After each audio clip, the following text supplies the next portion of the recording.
అందరికీ ఇవాళ మంచి రెసిపీతో మీ ముందరకు వచ్చేసాను. అదేంటంటే ఎగ్ ఫ్రై రైస్ అండి. అందుట్లో నేను కూరగాయలన్నీ వేస్తున్నాను. పిల్లలకి లంచ్ బాక్స్లోకి మంచిది. 5 నిమిషాలు అయిపోతుంది. మనకి ఎంతో సింపుల్గా ఈజీగా. అది ఎలా చేసుకోవాలో ఏంటో ఈ వీడియోలోకి వెళ్ళిపోదాం లేట్ చేయకుండా. 2 కోడిగుడ్లు, 1 ఉల్లిపాయ, 1 టమాటా, 1 బంగాళదుంప, 1 క్యారెట్, 1 పచ్చిమిరపకాయ అండి. శుభ్రంగా బంగాళదుంపలు అన్నీ కట్ చేసుకొని శుభ్రంగా కడుక్కొని కట్ చేసుకున్నాక మీకు వీడియో చూపిస్తాను. ఇంకా లేట్ చేయకుండా వీడియోలోకి వెళ్దాం. మేము గిన్నె పెట్టుకొని ఆయిల్ పోసేసుకుందాం. చాలండి, వేడెక్కిందండి. ముందుగా గుడ్డు పగలు కొట్టుకొని దాంట్లో వేసేసుకుందాం.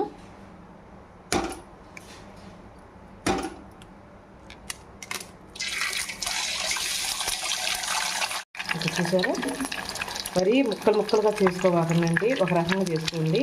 మరీ ముక్కలుగా ఏమవుతుందంటే చండాలంగా ఉంటుంది, అసలు కనపడదు రైస్లోకి.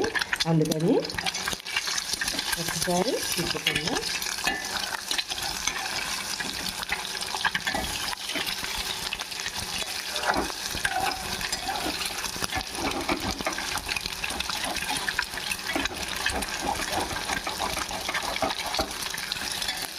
చూసారా, దీన్ని తీసేసుకున్నామండి. మనకి బాగా వచ్చింది. చూసారా, ఇంకా పక్క తీసేసుకున్నాం. ఆయిల్ ఎక్కువ ఉందని అనుకోవద్దండి. రైస్లోకి కొంచెం నేను ఇద్దరికి చేస్తున్నాను, ఒకరికి కాదు, ఇద్దరికి చేస్తున్నాను.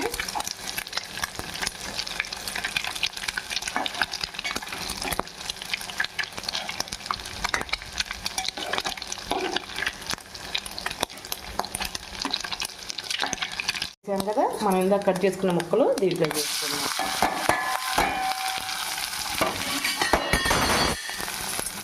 చిటికలంతా పొడి చేసుకున్నామండి. అంతా ఉండేటట్టుగా బాగా ఈ మధ్యనిద్దాము.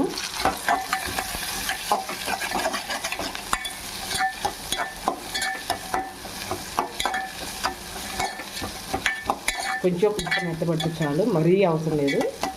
కూర అలా ఒక్కొక్కరు మెత్తబడింది, ఇంకా అవసరం లేదండి. ఇంక మనం చేసుకున్నాం. దీంట్లోకి ముందరగా మనం కట్ చేసి పెట్టుకున్నాం చూడండి. ఇదో తర్వాత రైస్ అండి. నేను వేడిగా వేస్తున్నాను. పిల్లలకు లంచ్ బాక్స్ అని చెప్పేసే కదా, ఎందుకంటే మధ్యాహ్నం దాకా ఉండాలి కదండి, పాడైపోకుండా ఉండాలి. అందుకని వేడి అన్నం వేస్తున్నాను.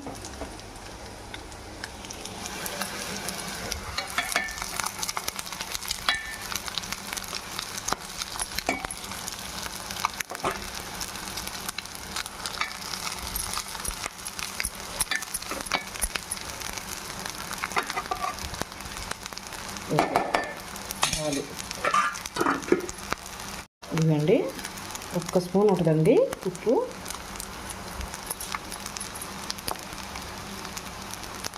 కొంచెం కారపొడి, ఎంత కొంచెం అలా ఉండలేనట్టుగా.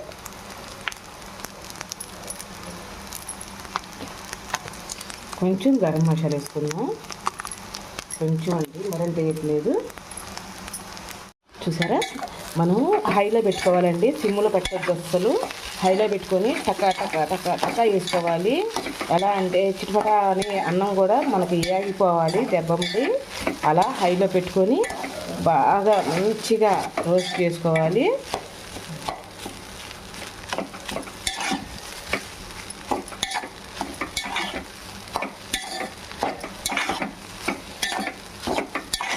వేడిగా అసలు హైలోనే ఉండండి, సిమ్లో పెట్టి కట్టువాకని ఇంకోసారి కూడా చూస్తున్నాను.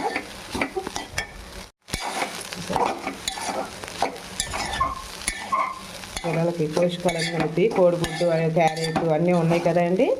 మనకి లంచ్ బాక్స్లోకి ఇది మంచి బెస్ట్ అండి. ఇంకా మీకు లంచ్ బాక్స్ ఏదైనా కావాలంటే కామెంట్ రూపంలో అడగండి, నేను చెబుతాను.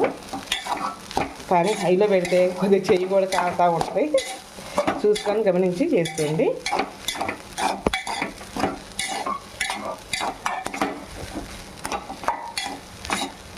ఓకే, ఇక స్టవ్ ఆపేసుకుందాం. చూసారా, ఒకసారి పైకి కిందకి ఎగరేద్దామండి, అన్నం విరగకుండా.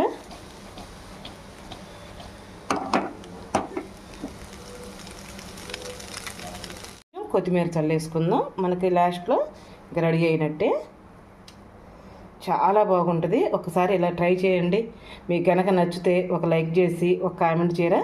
ఇంకో ప్లేట్లో పెట్టుకున్నాక చూపిస్తాను మళ్ళీ.